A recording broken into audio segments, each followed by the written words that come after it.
It started with calling himself the chosen one. When someone self-proclaims to be the best before scoring a point in the league, a target is on his back, adding in divisive political rhetoric that turns off half the country, and the target doubles. He chose to dish it out, so we've returned the favor. Okay, you can return the favor, but you also have to acknowledge he lived up to the hype, and then some.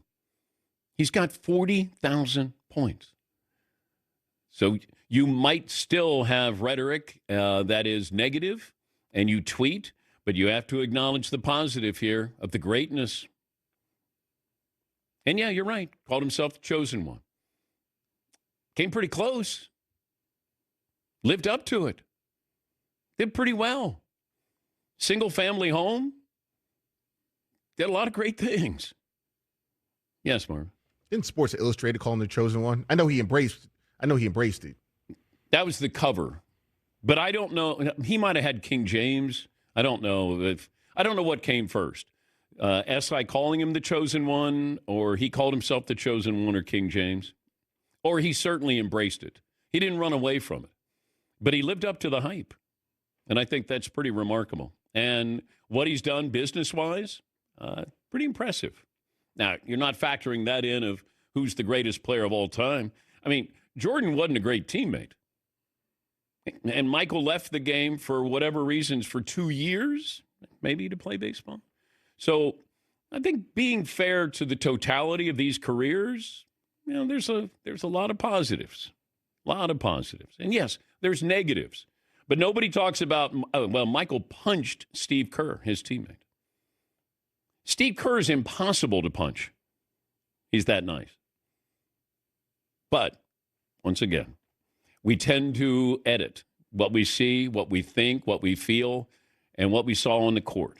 But, it's not a bad career. All said and done. If you would have said when he was on the cover of Sports Illustrated in high school, that guy's going to end up with 40,000 points, nobody would have believed that. Yeah, Paulie. We had Grant Wall on, the great writer from Sports Illustrated, soccer writer. He came up with the name The Chosen One and worked with the editors at Sports Illustrated to give it to him for the cover. It did not come from LeBron, according to Grant Wall. So just to get the facts right on that self-declared nickname. LeBron James was on the Mind the Game podcast, and he talked about being accused of not having a bag. Michael Jordan wasn't out there dribbling 1,000 times, to get to the spot. He get to a spot and raise. If I'm bigger than you and I get you on my shoulder, I get you on my hip, I'm gonna use my size. I see it all the time. It's like, I'll be on social media. It's like LeBron has no bag. It's like I'm sitting over here. What is that? LeBron has no bag, and I'm sitting like at 50 billion points. Right, leading scorer all time in the NBA, no bag. That's Steve Nash on the Mind the Game podcast. Shaq had no bag. Shaq's bag was his physicality. He had no moves other than to lower his shoulder and get you out of the way. That was it. But for some reason, LeBron is right in the middle of that dartboard. People have no problem whatsoever coming after him and his credentials. Yeah, Pauline. You're right. LeBron's bag is his physicality. 6'9", 270, and jacked with leaping ability, with dribbling ability, with good shooting ability, just like Shaq. His calling card is his uncoverable physicality. Gary in It's Texas. almost like someone did choose him to be great. Gary in Texas. Hey, Gary. Hey, Dan. How are you? Great. What's on your mind? Not much. I wanted to comment. I'm also a LeBron disrespecter. So okay. I think he's an exceptionally good player, but I don't give credit to the players that are just outsizing and out athleticism, whatever everybody else. Like for me, Shaq was great, but he didn't have the skill set of, say, Akeem. And for me, LeBron is just a guy that if he wanted to, he could just go steamroll everybody on the court and score every point.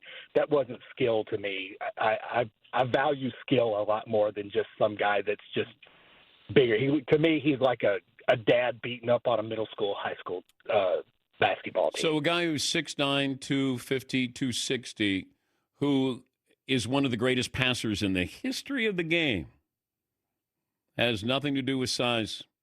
That's skill. That's skill to see a court, and very few have seen the court better than LeBron James. So I get it, Gary. You think that he just uses his physicality. Yeah, there's a lot of athletes in the history of their sports who use their physicality.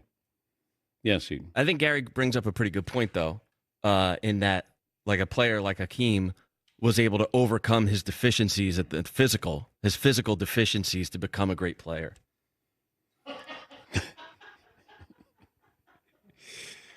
Like overcoming being, 7 feet tall. Yeah, right. I mean, he did. LeBron. Look at everything he's got. He's not a guy like Hakeem. He just did the best with what he's got. I mean, that's a true.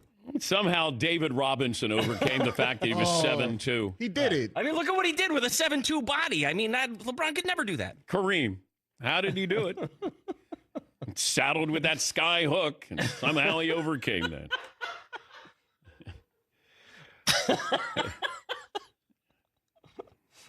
Dang.